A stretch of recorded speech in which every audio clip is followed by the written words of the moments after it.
Major New Testament Works. By William Kelly.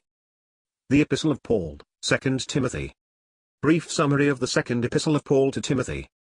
The second epistle to Timothy assumes a deeper character because of the grave disorder of a general kind which was before the eyes of the Holy Spirit. The regular means would not meet that which already and most seriously disclosed departure from God.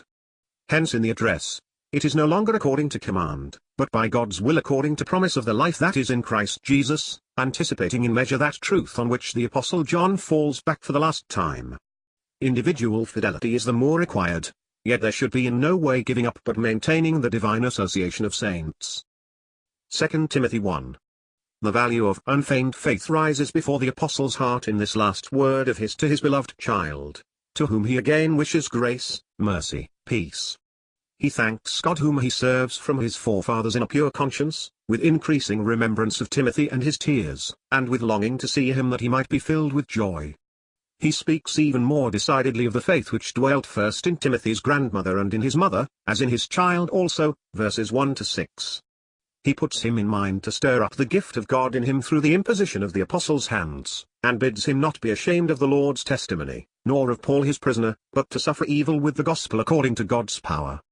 He it was who saved us with a holy calling not according to our works, but according to his own purpose and grace that was given us in Christ Jesus before everlasting ages, but is now manifested through the appearing of our Saviour Christ Jesus, annulling death as he did and bringing to light life and incorruption through the gospel, unto which Paul was appointed herald and apostle and teacher of Gentiles.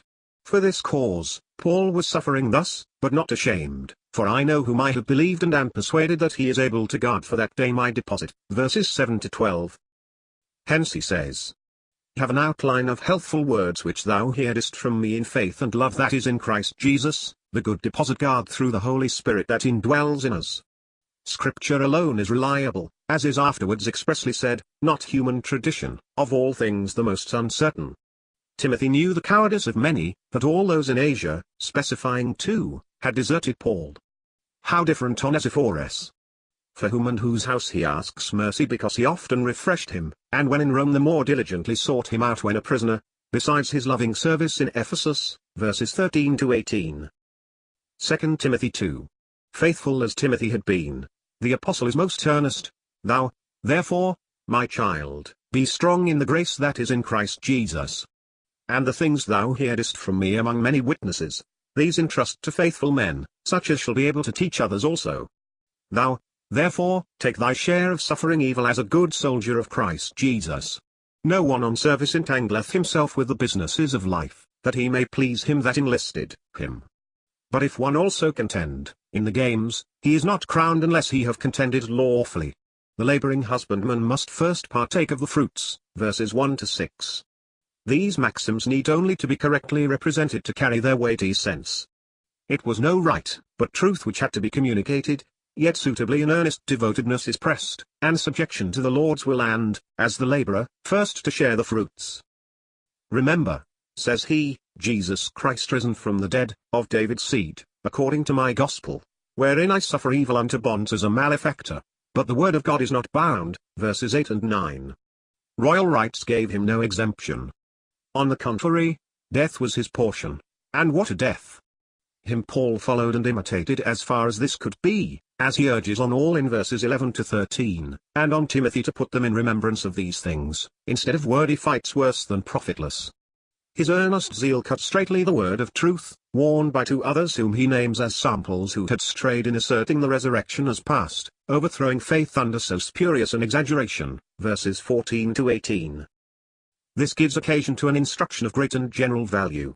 Nevertheless the firm foundation of God standeth, having this seal, the Lord knoweth those that are his, and, let every one that nameth the Lord's name depart from unrighteousness. From individual comfort and responsibility, he goes into corporate condition and duty. Now in a great house are vessels, not only of gold and silver, but also of wood and of earthenware, and some to honor and some to dishonor. If one, therefore, purge himself from these, he shall be a vessel to honor, sanctified, serviceable for the master, prepared unto every good work. But flee youthful lusts, and follow after righteousness, faith, love, peace, with those who call on the Lord out of a pure heart, verses 19 to 22. If the Lord's secret is with himself, Responsibility is mine if I call on his name, I am bound to have done with iniquity. No presumed usefulness can justify my persevering in wrong. But does not God's house abound in anomalies? Am I to leave it? No, I dare not cease from the public profession of the Lord's name with all the baptized. But I am here to purge myself from the vessels to dishonor in that house, and, instead of isolation, to follow every Christian duty with those that call on the Lord out of a pure heart. It may cost much, but it is plain and obligatory in all times and places.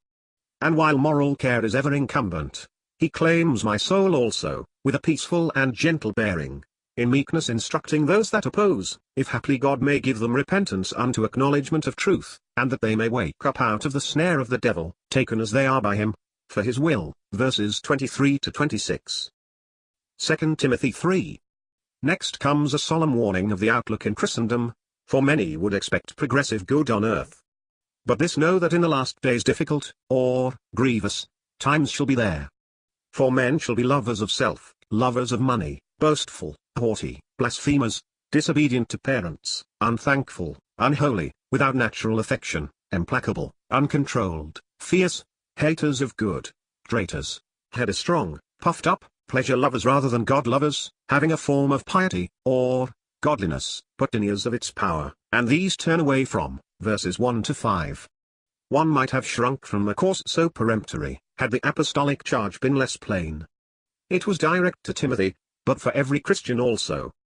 The evil was at work even then, and the apostle severely characterizes not only the corrupt misleaders, like Jan and Jambres, but the misled as silly women laden with sins, led by various lusts, always learning and never able to come to right knowledge of truth. Verses 6 to 9.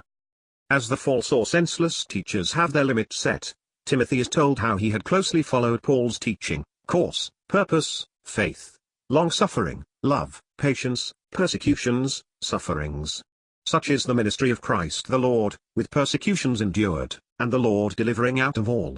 What is more, the apostle assures that all who desire to live piously in Christ Jesus shall be persecuted, but wicked men and impostors shall advance for the worse, deceiving and being deceived. How sad, yet how true. What is the resource or safeguard for Timothy and for all saints? Abide thou in those things which thou didst learn and wast persuaded of, knowing of whom thou didst learn them, they were no mere traditions of unknown source, and that from a babe thou knowest the sacred letters, those of the Old Testament, that are able to make thee wise unto salvation, through faith that is in Christ Jesus. Every scripture, of New Testament or of Old, is God-inspired, and profitable for teaching, for conviction, for correction, for instruction that is in righteousness, that the man of God may be complete, furnished thoroughly unto every good work. Verses 10 to 17. 2 Timothy 4. Not less solemn is the apostle's direct charge, I testify earnestly before God and Christ Jesus that is about to judge living and dead, and by his appearing and his kingdom. Preach the word, be instant in season, out of season, convict, rebuke, encourage, with all long-suffering and doctrine. For the time will be when they will not endure sound teaching, but according to their own lusts they will heap up to themselves teachers, having an itching ear, and from the truth, they will turn away their ear and will be turned aside unto fables. But be thou sober in all things, suffer evil, do evangelist's work, fully perform thy ministry. Verses 1 to 5. Be it observed that Christ's appearing, not his coming as such, is immediately connected with his kingdom. He comes to receive his own to himself and for the Father's house. He appears to establish his kingdom, and all shall see him, and then in the same heavenly glory. For I am already being poured out, and the time of my departure is all but come. The good combat I have combated, the course I have finished, the faith I have kept, henceforth is laid up for me the crown of righteousness, which the Lord, the righteous judge, will award to me in that day, and not to me only, but also to those that love, have loved and do, his appearing. Verses 6 to 8. Here again, as his coming is the expression of sovereign grace, his appearing is the display of his righteous remembrance of faithfulness and, of course, of the want of it. Then the apostle bids Timothy be diligent to come unto him quickly. He valued his loving presence and knew that Timothy reciprocated it. He speaks of Demas with grief. Whatever he might be is known to God. He deserted the apostle through love of the present age. Crescens and Titus had their work, and only Luke was with the apostle. He wished Timothy to take up on his way and bring Mark with him. There indeed he had joy, if sorrow over Demas for Mark, says he, is useful to me for ministry. he had no longer Tychicus whom he sent to Ephesus. How interesting in these ministerial matters, to have the apostle, while writing an inspired pastoral epistle, telling Timothy to bring the cloak which he left behind in the Troad with Carpus, and the books, especially the parchments. Hence we learn of the Christian liberty the apostle exercised as to these outward things of body and mind. He preferred to have a cloak brought than to buy another, and he asked for his books there, which had their interest or use for him, though looking for death he knew not how soon. He would not so speak of the Scriptures. If he put special stress on the parchments, or unwritten material of a costly and durable nature, was it to have his epistles correctly copied and multiplied? Verses 9 to 13.